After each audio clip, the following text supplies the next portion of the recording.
ఇవాళ మహిళలు మీకు ఎలా కనిపిస్తున్నారు? మహిళలు అంటే ఇంత చిన్న చూప? అది మహిళలు ఏ పాపం చేశారు? ఇది దేవతల రాజధాని కాదు, ఇది సెక్షువల్ వర్కర్స్ రాజధాని అని అనడము. TV5లోని సాంబశివరావు గారు సినిమా ఇండస్ట్రీలో మహిళల గురించి తప్పుగా మాట్లాడారు. అదే TV5లో ½ అన్ అవర్ విజయవాడ సెక్స్ వర్కర్ల కూపంగా మారిందని ½ అన్ అవర్ వేశారు. దాని గురించి ఎవరు అట్రాసిటీస్ కేసు అంటే ఏంటో తెలుసా? ఆ DSPకి కానీ CIకి కానీ ఆ మాత్రం జ్ఞానం లేకుండా వేస్తున్నారా? మేము అడుగుతున్నది ఒక్కటే, ఇది మొదలు కాదు, ఇది అంతము కాదు. సాక్షి ఛానల్లో జరిగినటువంటి చర్చ నిజంగా సభ్య సమాజం సిగ్గుతో తలదించుకోవాల్సిన విషయం. సోషల్ మీడియాని ఓపెన్ చేసి చూడలేనటువంటి ఒక దౌర్భాగ్య పరిస్థితి రోజు రాష్ట్రంలో ఉంది. ఎంత పెద్ద పొలిటికల్ లీడర్ అయినా, ఎంత విజ్ఞానవంతుడైనా, ఎంత డబ్బుండవుడైనా ఒళ్ళు దగ్గర పెట్టుకొని మాట్లాడాల్సినటువంటి అవసరం ఉంది. నీకు భార్య ఉంది, కూతురు ఉంది, తల్లి ఉంది. మహిళలని అడ్డం పెట్టుకుని రాజకీయాలు చేయాలి అనుకుంటే ఎంతో కాలం ఈ ప్రభుత్వాలు మనుగడ సాగించలేవండి. మహిళల్ని ఆవేదనకు గురి చేస్తున్నటువంటి పరిస్థితుల్లో సంబరాలు చేసుకోవటం సమంజసం అని కూడా ఈ ప్రభుత్వాన్ని ప్రశ్నిస్తూ ఉన్నాను. తెలుగుదేశం హయాంలో రాబోయే 4 ఏళ్లలో ఆడపిల్లల రక్షణ కోసం కమిట్ అయింది అని చెప్పేసి న్యూట్రల్ పీపుల్తో అనిపించండి. గత 4 రోజులుగా రాష్ట్రంలో మహిళల మీద జరుగుతున్న ట్రోలింగ్ అందరూ చూస్తూనే ఉన్నాం. రాష్ట్ర రాజధాని అమరావతిని వేసరి రాజధానిగా ఒకళ్ళు మాట్లాడతారు, అందులో ఎక్కువ మంది సెక్స్ వర్కర్స్ ఉన్నారు ఒకసారి మాట్లాడతారు. నిన్న గత ప్రభుత్వ ముఖ్య సలహాదారుగా ఉన్న వ్యక్తి, ప్రముఖ వ్యక్తి, అక్కడ ఉన్న వాళ్ళందరూ పశువులు, రాక్షసులు, పిశాచులు, ఇంకా శంకర్ జాతి, ఇంకెంత కన్నా దారుణమైన మాట ఏదైనా ఉంటుందని మేము అడుగుతూ ఉన్నాం. ఇవాళ మహిళలు మీ కళ్ళకి ఎలా కనిపిస్తున్నారు అంటే మహిళల్ని గౌరవించాలన్న భారతదేశంలో మహిళల్ని కించపరిచే విధంగా మళ్ళీ వంటింటి కుందేలుగా చేయాల్సిన పరిస్థితి మీరు తీసుకొస్తున్నారని స్పష్టంగా అర్థమవుతుంది. దానికి తగ్గట్టు రాజధాని మీద పనిగట్టుకునే ప్రచారం చేస్తారనే భావం సర్వత్రా వ్యక్తమవుతుంది. ఇది ఇలా ఉంటే కేంద్ర రాష్ట్ర ప్రభుత్వాలు రెండూ కూడా మహిళల్ని ఒక పక్కన మహిళా సాధికారత అంటారు, ఇంకో పక్కనేమో మహిళలకి కొంకులు ఎరగొట్టి వంటింటికి పంపించే పరిస్థితి తీసుకొస్తూ ఉన్నారు. మనం చూసాం గత నెలలో ఇదే రోజుల్లో పెహల్గాం దాడుల్లో బలైపోయిన హిమాంషి లాంటి అమ్మాయిని ఎలా ట్రోల్ చేశారో మనం చూసాం. ఒక అమ్మాయి తండ్రిని కోల్పోయితే ఆ అమ్మాయిని ఇద్దరు ముస్లింలకి ఆ అమ్మాయి అండగా నిలబడిందని చెప్పేసి ఆమె ఇంకో అమ్మాయిని ఎలా ట్రోల్ చేశారు చూసాం. అలాగా అంతేకాదు సోనియా గాంధీని వదలరు, వీళ్ళు సుష్మా స్వరాజ్ని వదలరు, మమతా బెనర్జీని వదలరు, ఎవరిని వదలరు అనమాట. అందరినీ టార్గెట్ చేసినాయి. రాహుల్ గాంధీ ఎలా పుట్టాడో సోనియా గాంధీని అడగాలి, లేకపోతే ఆంధ్రప్రదేశ్లో ముఖ్యమంత్రి చంద్రబాబు నాయుడు కొడుకు లోకేష్ ఎలా పుట్టాడో భువనేశ్వర్ని అడగాలి, లేకపోతే రోజా అలాగా, విడుదల రజనీ అలాగా, ఇంకొకరు లేకపోతే ఇంకా రకరకాలుగా ఒక విషయం కాదు, భారతీరెడ్డి ఇలాగా, భారతీరెడ్డి పిల్లల్ని అడగాలి, తండ్రిని అడగాలి. ఇలాంటి ఏంటి అసలు? ఇవాళ మహిళలు మీకు ఎలా కనిపిస్తున్నారు? మహిళలు అంటే ఇంత చిన్న చూప? అది మహిళలు ఏ పాపం చేశారు? ఒక తల్లిగా, అమ్మగా, అక్క, చెల్లిగా ఈ సమాజంలో ప్రజల మనోభావాలు తల్లిగా ఉంటుంటే ఇలాంటి వ్యక్తులు మహిళల మనోభావాలు దెబ్బతీసే పరిస్థితి మీకు ఎవరిచ్చారు అసలు ఈ అధికారం అని చెప్పి చాలా ఆవేదనతో అడుగుతా ఉన్నాం. అసలు ఇవాళ మహిళల్ని వంటింటి కుందేలుగా చేసే పరిస్థితి తీసుకురావడానికి కారణం ఇవాళ ఇలాంటి వాగుళ్ళే అనేది స్పష్టంగా అర్థమవుతుంది. ఎందుకు అసలు ఇలాంటి వాగుడు మీద చర్యలు తీసుకోవట్లా? అసలు 2000లో ఐటీ చట్టం వచ్చినప్పుడు ఆ 2000 ఐటీ చట్టాన్ని కరెక్ట్గా ఇంప్లిమెంట్ చేస్తే ఇవాళ ఈ పరిస్థితి ఉండేది కాదని మేము అంటున్నాం. ఆ చట్టాన్ని పూర్తిగా నిర్వీర్యం చేశారు. సైబర్ నేరాలు పెరుగుతూ ఉన్నాయి. ఇవాళ సోషల్ మీడియా వేదికగా ఒకడొకడు మాట్లాడని, ఇంకొకటి మాట్లాడని, ఒకళ్ళొకళ్ళు రెచ్చగొట్టే ధరల్లో మాట్లాడుకోవడం తప్ప దీన్ని ఎక్కడ అడ్డుకట్టు వేయాలి, దీన్ని ఎలా కంట్రోల్ చేయాలి, మహిళల మనోభావాలు దెబ్బతినకుండా ఎలా చూడాలనే ఆలోచన ఎవరికీ లేదు.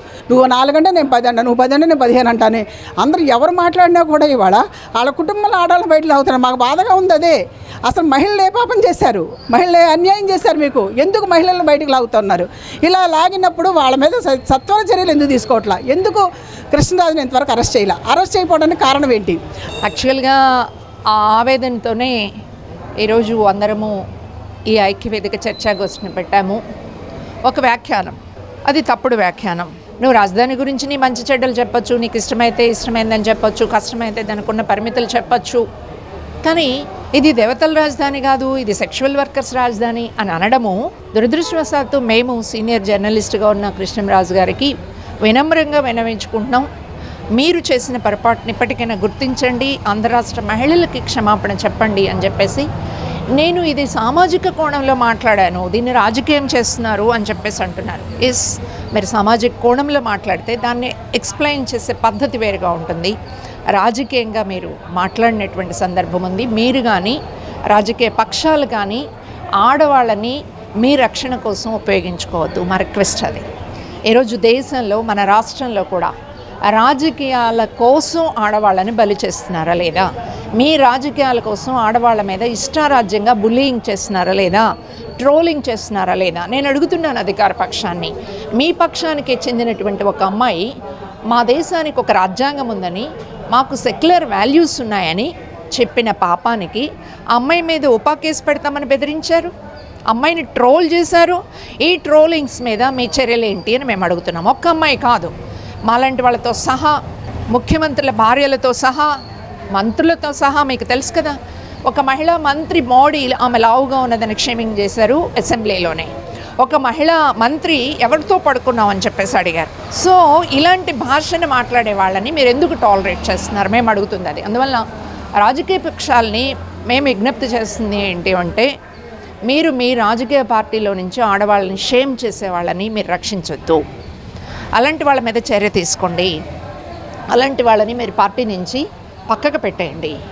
ఎలక్షన్ కమిషన్కి కూడా మేము అప్పీల్ చేస్తున్నాం. ఏమని అంటే, రాజకీయాల్లో ఉంటూ మహిళల మీద ఇష్టారాజ్యంగా మాట్లాడే వాళ్ళ మీద, నువ్వు బట్టలు అలా వేసుకున్నావు, మీరెవరండి మాట్లాడడానికి? నా బట్టలు నాకు బాగున్నాయో లేదో నేను డిసైడ్ చేసుకోవాలా, నాకు ఆ విజ్ఞత కల్పించాలా, అది కావాల్సిందే.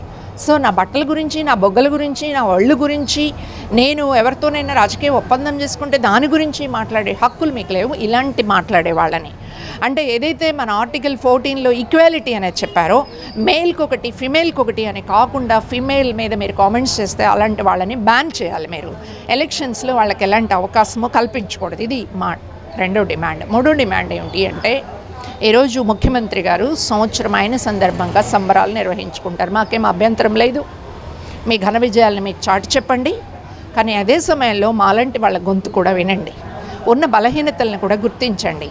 ఆడపిల్లల్ని ఎందుకు రక్షించలేకపోతున్నామో, 100 రోజుల్లో మేము వీటన్నిటినీ కట్ చేస్తాము అని చెప్పిన వాళ్ళు ఎందుకు చేయలేకపోతున్నారో, దానికి లోతుగా ఉన్నటువంటి సామాజిక కారణాలు ఏమిటో, ఆర్థిక కారణాలు ఏమిటో చర్చించండి. వీటిని నివారించడానికి ఒక పథకాన్ని రూపొందించండి, ఒక చట్టం చేయండి. అందుకు అవసరమైన సిబ్బందిని, అందుకు అవసరమైన బడ్జెట్ని కేటాయించండి.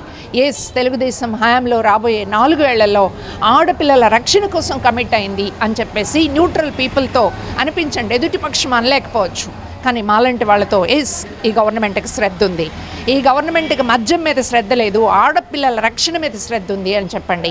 ఇక్కడ మేము వచ్చినది దేనికోసం అంటే, మహిళల ఆత్మగౌరవం కోసం మాట్లాడడానికి వచ్చామండి. అయితే జరుగుతున్నది ఏంటంటే, మహిళా ఆత్మగౌరవం ఈరోజే గుర్తొచ్చిందా?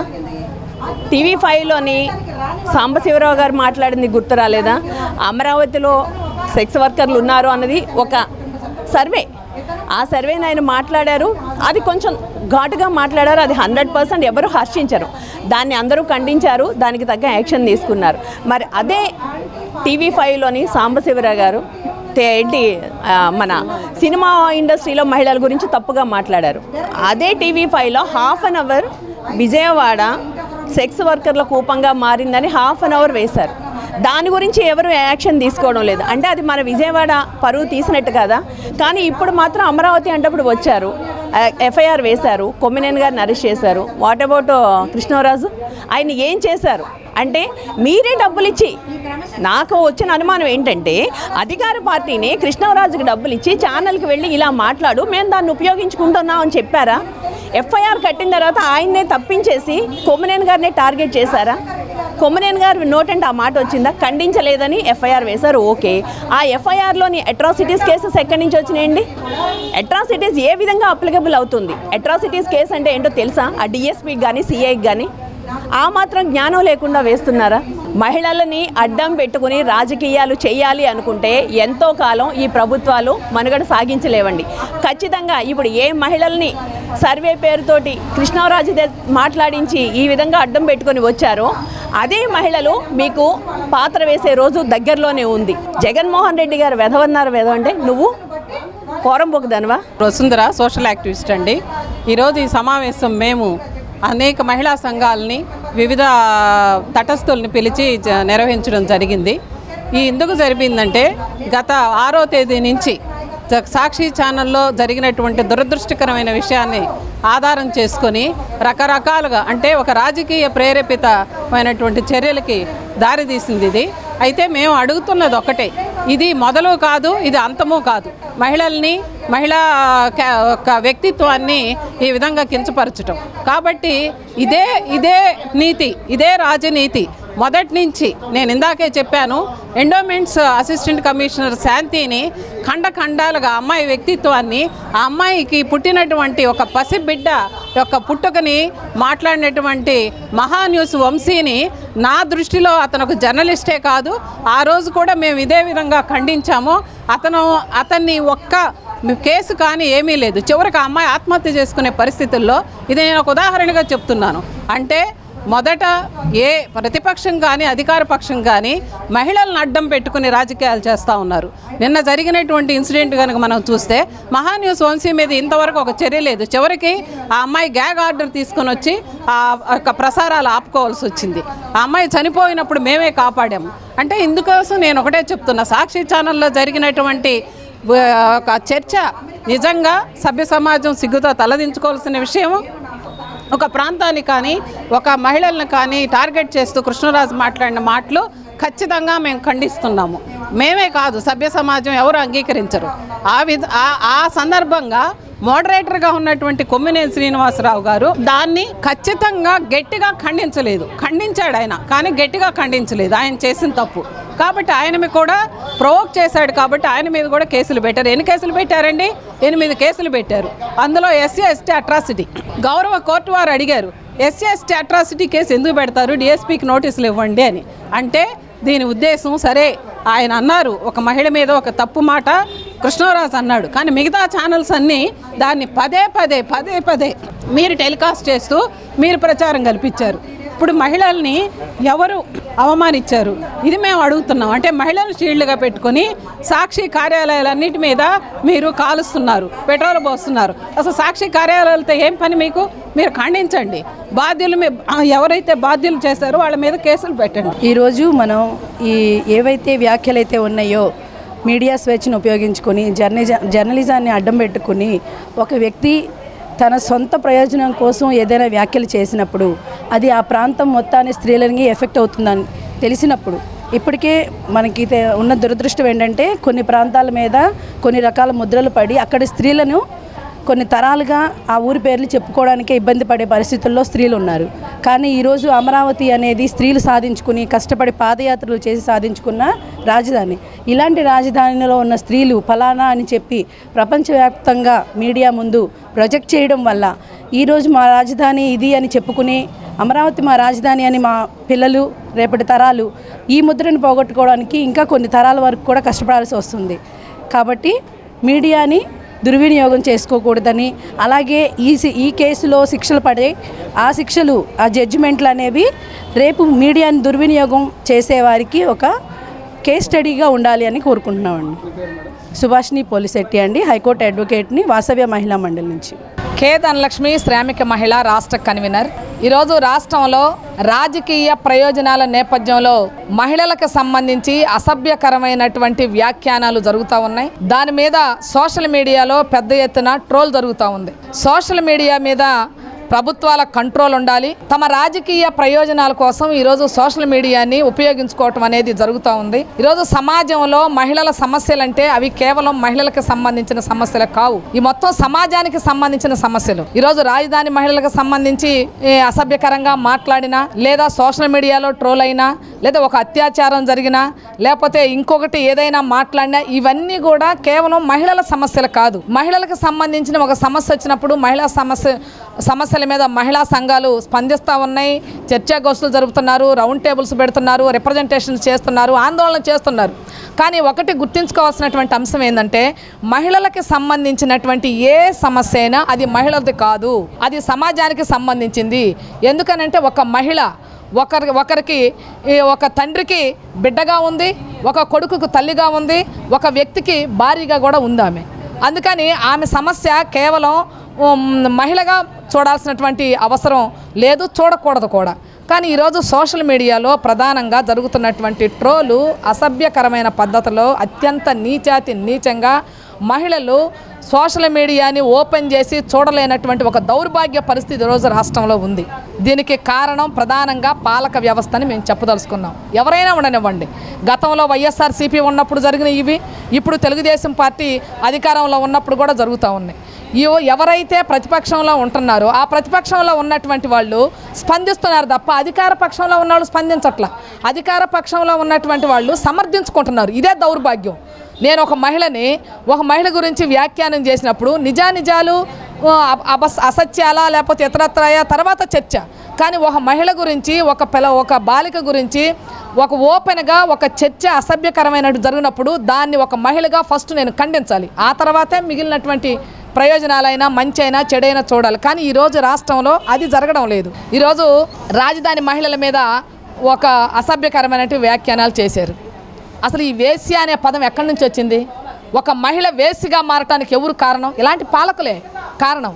ఆమె బ్రతకడానికో లేకపోవటానికో ఉపాధి కోసమో ఇంకొక దానికోసమో మాయ మాటలను నమ్మి ఎవడో ఒకటి ద్వారా మోసపోయే వాళ్ళు అట్లా ఎవరన్నా ఉంటే అట్లా మారవచ్చు. ఇప్పుడు ఎక్కడన్నా ఉండండి, బాంబేలో ఉండారా, కలకత్తాలో ఉండారా, ఎక్కడన్నా ఉండనివ్వండి, కానీ ఒక మహిళ గురించి ఒక వ్యాఖ్యానం చేసేటప్పుడు ఎవరైనా సరే, అది ఎంత పెద్ద పొలిటికల్ లీడర్ అయినా, ఎంత విజ్ఞానవంతుడైనా, ఎంత డబ్బుండవుడైనా ఒళ్ళు దగ్గర పెట్టుకొని మాట్లాడాల్సినటువంటి అవసరం ఉంది. నీకు భార్య ఉంది, కూతురు ఉంది, తల్లి ఉంది. ఆ తల్లి ఉంటేనే నువ్వు జన్మనిచ్చావు. ఏమీ జరగట్లేదు కాబట్టే మా ఆక్రందన, మా ఆవేదన. సంవత్సర కాలం పూర్తయింది. రేపేదో సంబరాలు చేసుకుంటున్నారంట కూటమి నేతలు. ఏం సాధించారని సంబరాలు చేసుకుంటున్నారో మాకు అర్థం కావట్లేదు. ఆడవాళ్ళని పూజించవలసినటువంటి పరిస్థితుల్లో ఆడవాళ్ళని ఎంత దారుణంగా ట్రోల్ చేస్తూ, అసభ్యంగా మాట్లాడుతూ, భయపెట్టి, భయాందోళనలు కలిగించి మహిళల్ని ఆవేదనకు గురి చేస్తున్నటువంటి పరిస్థితుల్లో సంబరాలు చేసుకోవటం సమంజసమా అని కూడా ఈ ప్రభుత్వాన్ని ప్రశ్నిస్తూ ఉన్నాను. ఆడవాళ్ల కన్నీటిలో కరిగిపోయి జగన్మోహన్ రెడ్డి ఓడింపబడ్డాడు. అది మీకు తెలుసు కదా. మరి మళ్ళీ అదే మహిళలందరూ కూడా సంవత్సర కాలంలోనే బయటకు వచ్చి నిరసనలు చేయాల్సినటువంటి పరిస్థితి, పోలీస్ స్టేషన్ల గడపల తొక్కవలసినటువంటి పరిస్థితి. మేము మహిళా సంఘాలం ఇట్లా రౌండ్ టేబుల్ సమావేశాలు ఏర్పాటు చేసుకుని మాకు రక్షణ కల్పించండి బాబోయ్ అని వేడుకోవాల్సినటువంటి పరిస్థితి. ఇంకేం చెప్పమంటారు? అవునా అంటే ఆవిడ మేల్కొన్నట్టు లేదు సరిగ్గా. ఇంకా హోంమంత్రి పదవి వచ్చింది కదా, ఆ అంగు ఆర్భాటాలు, ఆ సన్మానాలు వాటితోనే పరిమితం అయిపోయింది. కొంచెం బయటకు రండమ్మా. మనందరం గత ప్రభుత్వంలో ఉన్నప్పుడు కూడా కలిసి ఉద్యమాలు చేసాం, రౌండ్ టేబుల్ సమావేశాలు పెట్టాం, ప్రశ్నించాం. అప్పుడు మీరు చాలా అలర్ట్గా ఉన్నారు. నిజంగా ఆ రోజున కూడా మేము అడిగాం, మీరు ఎప్పుడైనా అధికారంలోకి వస్తే ఇదే స్థాయిలో మీరు స్పందించాలి అంటే వై నాట్ అంది ఆవిడ. డెఫినెట్గా నేను అసలు ఎప్పుడు మీకు అందుబాటులో ఉంటానంది. ఈరోజు మేమందరం మాట్లాడుకున్నాం, దుర్గాభవాని గారు, రమాదేవి గారు, నేను. కనీసం ఈ రోజు వరకు కూడా మా ఫోన్కి స్పందించలేదు. ఏదన్నా సమస్య గురించి మహిళలు అనేక సమస్యలతో వస్తూ ఉన్నారు. వాటి మీద కొంచెం హోంమంత్రి గారితో మీతో కలిసి ఉద్యమాలు చేశారు కదా, మరి ప్రశ్నించారు కదా, ఈ రోజున అధికారంలో ఉన్నారు కదా, ఆవిడకితో మాట్లాడండి మహిళా కమిషన్ చైర్పర్సన్ కానీ హోంమంత్రి గారి అంటే మేము ఫోన్ చేస్తే నో రెస్పాన్స్.